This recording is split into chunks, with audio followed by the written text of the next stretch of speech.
तडफदार, सर्वसामान्यांच्या हाकेला धावून जाणारे, मितभाषी आणि सांगलीकरांच्या वैभवात भर टाकणारे आणि प्रगतीकडे वाटचाल करून नेणारे सांगलीचे महापौर माननीय धीरज सूर्यवंशी यांच्याकडून तिचा जागर न्यूज आणि दुर्गा फाउंडेशनच्या वर्धापनास हार्दिक हार्दिक शुभेच्छा.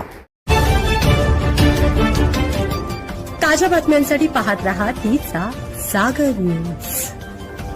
सध्या महाराष्ट्रात मोठमोठ्या राजकीय घडामोडी घडताना दिसत आहेत.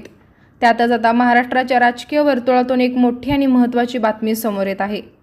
राष्ट्रवादी काँग्रेस पक्षाच्या अजित पवार गटाची एक महत्त्वाची बैठक नुकतीच पार पडली. या बैठकीत अंतर्गत घडामोडींवर भाष्य करण्यात आले. या बैठकीतून सुनेत्रा पवार यांनी आक्रमक भूमिका घेत पक्षाच्या वरिष्ठ नेत्यांना स्पष्ट आणि कडक निर्देश दिले आहेत.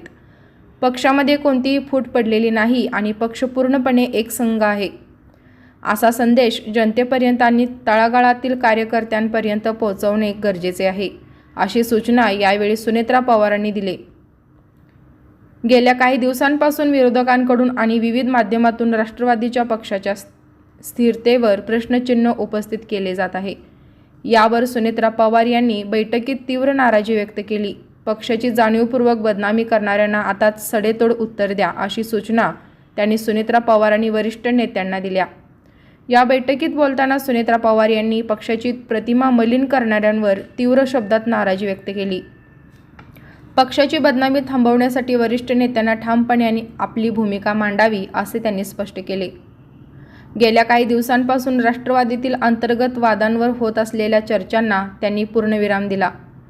पक्षात कोणतीही फूट पडणार नाही, पक्ष एकसंघ असल्याची संदेश लोकांपर्यंत पोहोचवा, अशी सूचना सुनेत्रा पवार यांनी दिल्या. तसेच पक्षात कोणत्याही ज्येष्ठ नेत्याचा अवमान होणार नाही, उलट सर्वांचा योग्य तो सन्मान राखला जाईल, अशी ग्वाही सुनेत्रा पवारांनी दिली. यामुळे पक्षातील अंतर्गत समन्वय अधिक मजबूत होण्यास मदत होईल, असा विश्वास व्यक्त केला जात आहे. तसेच प्रसारमाध्यमांमध्ये पक्षाची बाजू भक्कममध्ये मांडण्यासाठी आणि विरोधकांचे आरोप खोडून काढण्यासाठी सुनेत्रा पवार यांनी पक्षातील 4 अत्यंत अनुभवी आणि विश्वासू नेत्यांवर महत्त्वपूर्ण जबाबदारी सोपवल्याचे बोलले जात आहे. यामध्ये प्रामुख्याने सुनील तटकरे, छगन भुजबळ, प्रकाश सोळंके, अनिल पाटील या नेत्यांचा समावेश आहे. त्यामुळे आता या नेत्यांनी पक्षाचे अधिकृत प्रवक्ते आणि मुख्य चेहरे म्हणून समोर राहून प्रत्येक वादग्रस्त मुद्द्यावर पक्षाची अधिकृत आणि स्पष्ट भूमिका मांडण्याचे आदेश देण्यात आले आहेत. गेल्या काही काळापासून पक्षाचे ज्येष्ठ नेते प्रफुल्ल पटेल आणि सुनील तटकरे यांच्या पक्षातील नेमक्या पदांवरून आणि अधिकारांवरून राजकीय वर्तुळात उलटसुलट चर्चा होत्या. कार्यकर्त्यांमध्येही यामुळे काही संभ्रम निर्माण होता. या बैठकीत सुनेत्रा पवारांनी या मुद्द्यांवर सारवासारव केली. नेत्यांमधील अंतर्गत संबंध आणि पक्षातील पदे यावरून कोणताही वाद नसल्याचे स्पष्ट करत त्यांनी या वादावर पडदा टाकण्याचा प्रयत्न केला. सुनेत्रा पवार यांनी घेतलेल्या आक्रमक बैठकीतून आगामी काळातील राजकारणाचे संकेत मिळत आहेत.